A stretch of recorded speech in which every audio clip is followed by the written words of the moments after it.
Olá, pessoal. Vamos dar continuidade ao nosso curso, né? Ainda tratando do nosso controle metrológico.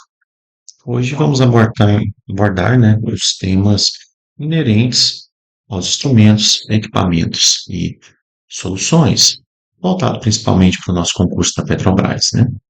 Então, em quesito de instrumentos, medições e aplicações de campos, né?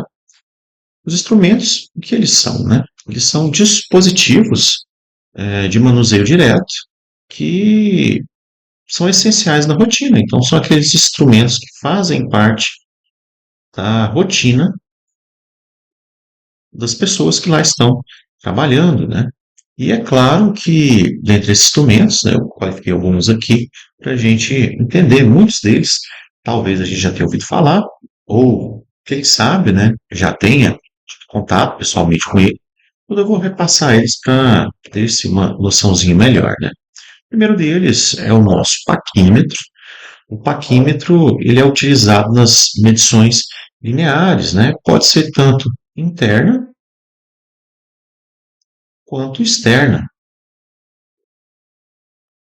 Então, ele tem essa função dupla. E ainda pode fazer medições de ressalto, por exemplo, de tubulações, falanges. A leitura do nônio ou Vernier é, com certeza, uma presença garantida na prática, né? Então é importante a gente entender. Esse nosso paquímetro aqui é o do tipo analógico. A gente tem alguns outros paquímetros digitais que podem ter maior teor de precisão, contudo, esse daqui é o tradicional que a gente utiliza. Posteriormente, a gente observa o nosso micrômetro. Esse daqui eu coloquei para vocês como micrômetro digital, né? Por que ele serve, né? Ele é essencial para as nossas medições de alta precisão. Então, ele tem um alto teor de precisão. Fundamental, né? Quando a gente trabalha com termos tão específicos, por exemplo, controle dimensional de eixo de bombas, centrífugas e compressores, onde quanto menor o desgaste, mesmo que seja bem pequenininho o desgaste, né, isso pode acabar ocasionando uma falha catastrófica. Temos também aqui o nosso relógio comparador, né? Ele faz medições absolutas, mas sim as medições tocantes às nossas variações. Então, o relógio comparador é um instrumento-chave para o alinhamento de eixo de máquinas rotativas, tal como a verificação de excentricidades. Ainda temos aqui o nosso manômetro, né? Que muitos conhecem eles. É um instrumento mais comum que geralmente trabalha com a medição da pressão dos nossos fluidos, né? Então, o nosso manômetro tem essa função, principalmente no que tange as tubulações. É importante a gente ter a medição da pressão para evitar um rompimento ou então algum tipo de vazão indesejada, né? O elemento elástico nesse manômetro, chamado de Bourdon, ele se deforma com a pressão e logo tem-se a mobilidade do nosso ponteiro, né? Ainda temos aqui alguns equipamentos de medições de padrões laboratoriais, né? Esse primeiro aqui, antes de entender como que ele funciona, que é a nosso balança de peso morto, os equipamentos são sistemas que geralmente têm um teor de complexidade e são utilizados como padrões de referências nos laboratórios de metrologia, principalmente nas unidades da Petrobras, né? Essa balancinha aqui que a gente está vendo, uma balança de peso morto, também conhecido como BPM, e é o padrão primário para calibração da nossa pressão. Ele utiliza geralmente massas certificadas, são aplicadas em um pistão de área, poder gerar uma pressão exata e calibrar os nossos manômetros e transmissores de pressão. É um equipamento muito importante. Posteriormente, a gente tem ainda os nossos banhos termostáticos. Eles são equipamentos que geram temperatura e essas temperaturas são estáveis e controláveis. Pode-se utilizar líquidos ou blocos secos e serve para poder calibrar os termopares e termorresistências, né, que são os nossos PT100, usados em fornos e caldeiras. Tem vários modelos deles, né? Contudo, eu apresentei esse daqui como modelo funcional, né? Temos aqui também as nossas MMCs, ou máquinas de medição por coordenadas. São um equipamento laboratorial, né, que utiliza um apalpador para mapear a geometria de peças complexas, né? Normalmente ele trabalha com espectro de tridimensionalidades, por exemplo, como impedidores, né, que garante que a fabricação ou recuperação da peça que é necessária esteja em conformidade com o projeto original. Temos ainda a análise dos prospectos relativos às soluções, né? São as soluções que a gente trabalha no escopo da Petrobras. Já que é uma indústria de óleo e gás, temos soluções, ele abrange uma vasta gama de elementos, né? Eu posso ter, por exemplo, misturas líquidas, fluidos de processo, produtos químicos injetados, que é necessário um certo termo de segurança e proteção dos equipamentos. Então, a gente tem que conhecer esses elementos, né? Aqui eu citei alguns, né? São as nossas misturas líquidas, os fluidos de processo, produtos químicos, entre tantos outros. Vou citar alguns abaixo aqui para a gente poder conhecer eles. Tem-se os fluidos de perfuração, que são as nossas lamas, né?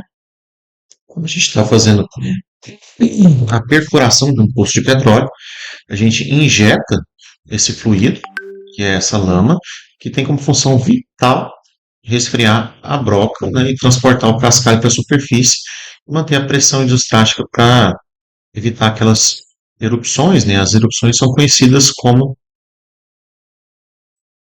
bloats, ou outs, né? Que são erupções inerentes ao teor de pressão. Geralmente, a gente analisa nesses fluidos a densidade, viscosidade,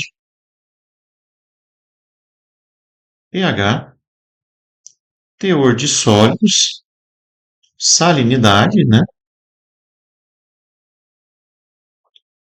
E reologia, para ter uma concepção base mais adequada.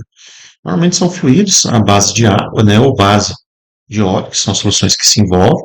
A gente adiciona certos polímeros, por exemplo, a barita, para aumentar a densidade, ou então a bentonita. O laboratório costuma fazer essa análise constante para a composição química, a fim de garantir que a lama não reaja negativamente com a rocha do nosso reservatório. Temos ainda a água, que é produzida, né, nesse processo de extração. O petróleo ele nunca vai sair sozinho do poço, ele vem acompanhado de gás, de uma grande quantidade de água, né? Isso aqui é chamado de água produzida. Essa água geralmente tem um teor de salinidade elevado. É, Quando a gente analisa essa água produzida, pode ter diversos contaminantes, né? E o que é analisado? Né? A gente analisa o nosso TOC, que é o teor de ácidos gástricos, que eu falei, é, a salinidade também é analisada, pH, se tem presença de metais pesados, isso também é importante, e sulfetos de dureza, né, que é o cálcio e o magnésio. A gente analisa isso para se fazer um tratamento antes de ser descartado no mar, para obedecer certos limites ambientais, principalmente do nosso CONAMA, né? Então, tem que se ter essas atenções. Temos ainda as nossas soluções aminas, né? Tratamento de gás natural. Nosso gás natural ele é extraído frequentemente e pode ter nele gases que são ácidos, né? Prejudicam a tubulação por seu teor de corrosibilidade, né? Podem ser tóxicos. Entre esses, a gente tem o gás sulfídrico e o dióxido de carbono. O dióxido de carbono ele é tóxico, o gás sulfídrico ele é ácido, né? Então, geralmente, se faz a análise dessas soluções de aminas, poder fazer o tratamento desse gás natural, avaliando desde teor de degradação até o pH, e a gente passa isso aqui por um processo que é chamado de adoçamento. O que é esse adoçamento? O gás vai passar por torres, que entra em contato com soluções aquosas de aminas, né? Por exemplo, a monoetanolamina, ou DEA, né, que é a ditanolamina também, ela reage quimicamente com esse teor ácido sulfídrico e adoça o gás, né, que é reduzir o teor de acidez. E aí, posteriormente, o laboratório vai efetuar a análise da solução para garantir que ela não está saturada ou degradada. Isso aí pode comprometer, caso haja essa saturação e degradação, a purificação do gás e causar uma corrosão severa na planta. Quando eu falo de planta, eu estou falando da própria planta estrutural, né, da localidade do tratamento dos nossos insumos. A gente ainda tem os conceitos inerentes aos nossos inibidores químicos, que é o flow assurance, que garante o nosso escoamento adequado do petróleo, né, que vai desde o fundo do mar até a plataforma. A gente tem injeção, diversas soluções químicas nas linhas, que nem eu falei, inibidores de corrosão. A gente tem inibidores de, colocar só o I, incrustação e desemulsionantes, né, para quebrar a emulsão de água e óleo. Vou colocar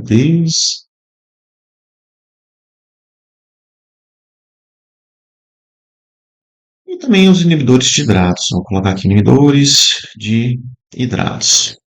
Geralmente a gente analisa a concentração residual dos produtos químicos na água produzida, ou então no óleo, né? O laboratório verifica se a dosagem está correta. Dosagem a menos pode causar entupimento, corrosão, e dosagem a mais vai ser um desperdício na ordem de milhões de dólares, né? Então, é interessante a gente estar fazendo essa análise detalhada. Bom, pessoal, a parte estrutural é essa. Posteriormente, a gente vai estar fazendo algumas análises de questões. Espero que tenham gostado e até uma próxima.